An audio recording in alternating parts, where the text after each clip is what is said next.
इस तस्वीर को जरा गौर से देखिए। इस तस्वीर को देखकर आपको कुछ याद आया? जी, ये कोई और नहीं बल्कि तबरेज अंसारी है, जिसे 2019 में खंभे से बांध करके जबरन जय श्री राम के नारे लगाने को मजबूर किया गया था। भीड़ ने इतना मारा था जिसकी वजह से तबरेज अंसारी की मौत हो गई थी।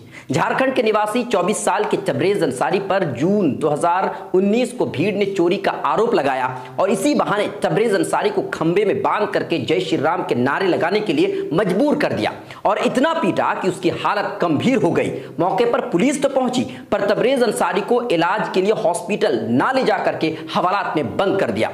पूरी तरह से घायल तबरेज अंसारी की 2 दिनों के अंदर मौत हो गई। 5 जुलाई को 4 साल के बाद इस केस का फैसला आया है और खुशी की बात यह है कि तबरेज अंसारी के 13 आरोपियों में से 10 को 10-10 साल की सजा हुई है। तबरेज अंसारी की जान लेने वाले 13 आरोपियों को गिरफ्तार तो किया गया था, लेकिन उनमें से 2 आरोपी सत्यनारायण नायक और सुमंत महतो को सबूत की कमी की वजह से इस मामले से रिहा कर दिया गया था और कुशल महली, जिसकी सुनवाई के दौरान ही मौत हो गई थी, अभी 10 आरोपियों को सरायकेला कोर्ट में 10-10 साल की सजा सुनाया है। 17 जून 2019 में रात के समय तबरेज अंसारी पर बाइक चोरी का आरोप लगा करके खंबे से बांधकर भीड़ ने बेरहमी से पीटा था। पुलिस ने तबरेज अंसारी को हॉस्पिटल में भर्ती ना करके हवालात में डाल दिया था, जिसके बाद उसकी 20 जून को मौत हो गई थी।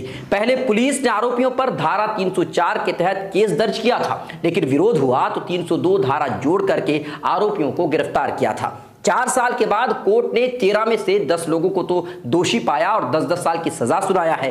तबरेज अंसारी की मॉब लिंचिंग के बाद देश भर में तबरेज अंसारी को इंसाफ दिलाने के लिए लोग सड़कों पर उतरे थे। केंद्र सरकार से लेकर के राज्य सरकार तक को घेरा था और जब यह फैसला आया है तो कई सारे परिवार इस फैसले से खुश नजर आ रहे हैं। पर तबरेज अंसारी की पत्नी इस फैसले से संतुष्ट नहीं है। उनका कहना यह है कि आरोपियों को फांसी की सजा होनी चाहिए थी। बहरहाल आपकी इस पर क्या राय है, आप हमें कमेंट करके जरूर बताइए। लाइक शेयर सब्सक्राइब नहीं किया है तो जरूर करें।